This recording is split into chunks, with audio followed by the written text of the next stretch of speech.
হবে। আপনি মসজিদে যাবেন না, 5 ওয়াক্ত নামাজ পড়বেন না, এবার নেক্সট সন্তান আসবে। খালি জন্ম দিলে মানে নেক্সট সন্তানের বাপ হয়ে গেলাম না। নেক্সট সন্তান পেতে হলে আমার মাবুদের কাছে 2 চোখের পানি দিয়ে বুক ভিজায়া দিতে হবে। জোরে বলুন একবার সুবহানাল্লাহ। খারাপ লাগতেছে? খারাপ লাগতেছে? সোনার বাপ জানেরা, যুবক ভাইরা, নেক্সট সন্তান পেতে হলে আমার মাওলার দরবারে ফরিয়াদ করতে হবে। ও মুসলমান, 4 মাযহাবের 4 জন ইমাম আছেন। একজন ইমামের নাম ইমামে আজম আবু হানিফা রাহমাতুল্লাহ আলাইহি, আর একজন ইমামের নাম ইমাম শাফি রাহমাতুল্লাহ আলাইহি, আর একজন ইমামের নাম মুহাম্মদ বিন হাম্বলি রাহমাতুল্লাহ আলাইহি, আর একজন ইমামের নাম ইমাম মালিক রাহমাতুল্লাহ আলাইহি। জোরে বলা যাবে নাকি একবার সুবহানাল্লাহ? 4 মাযহাবের 4 জন ইমাম আছে। শেষ ইমামের নাম ইমাম মালিক রাহমাতুল্লাহ আলাইহি। ইমাম মালিক রাহমাতুল্লাহ আলাইহির বাবার নাম আমর বিন আনাস রাহমাতুল্লাহ আলাইহি।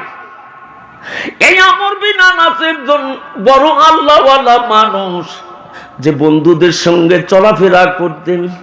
বন্ধুরা সবাই বিয়ে করেছে। বন্ধুরা বলে, আমর বিন আনাস রে, তুমি কি জন্য বিয়ে করো না? বলে, বন্ধু রে, আমি একটা দিনদার মুত্তাকি তাকওয়া পরহেজগার মেয়েকে তালাশ করতেছি।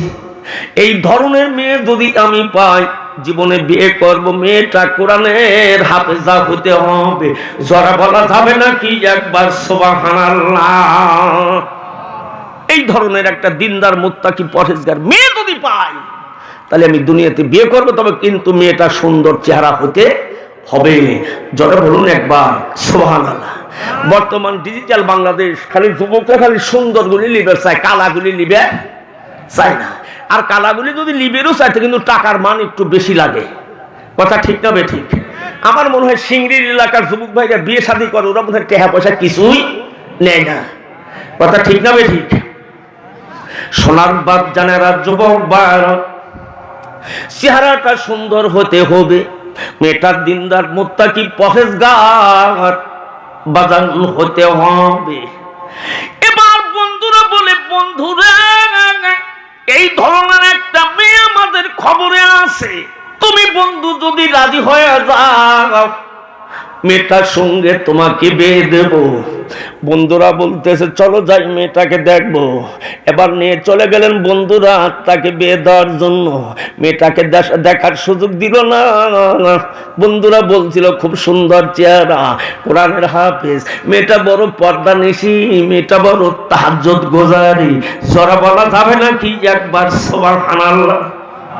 সোনার বাপ জানেরা, যুবক ভাইরা, এবার আমর বিন আনাসের সঙ্গে সুন্দর মেয়েটার বাজার বিয়ে হয়ে গেল। এবার বাড়িতে নিয়ে আসা হলো। এবার বাড়িতে নিয়ে আসার পরে তাদের বাসর ঘর হবে। এবার বাসর ঘরে চলে গেলে, বাসর ঘরে প্রবেশ করে দেখতেছে মেয়েটার গায়ের রংটা কালো। মেয়ের গায়ের রংটা কালো। আমর বিন আনাস দাঁড়ায় গেলেন, আল্লাহ, সর্বনাশ করলাম কি? জীবন ভর আমি চাইছি তোমার কাছে সুন্দর চেহারা, আজকে রুমের মধ্যে প্রবেশ করে বাসর ঘরে দেখি, আল্লাহ, আমার বইয়ের গায়ের রং কালো। এবার আমর বিন আনাস দাঁড়ায় গেলেন। মেয়েটা বাসর ঘরে, মেয়েটা বুঝতে পারছে, বুঝতে তার বাকি রইল না, আমি কালো বলে আমার স্বামী আমার কাছে আসে না। মেয়েটা 2 চোখের পানি দিয়ে কান্দার বলে, স্বামী গো,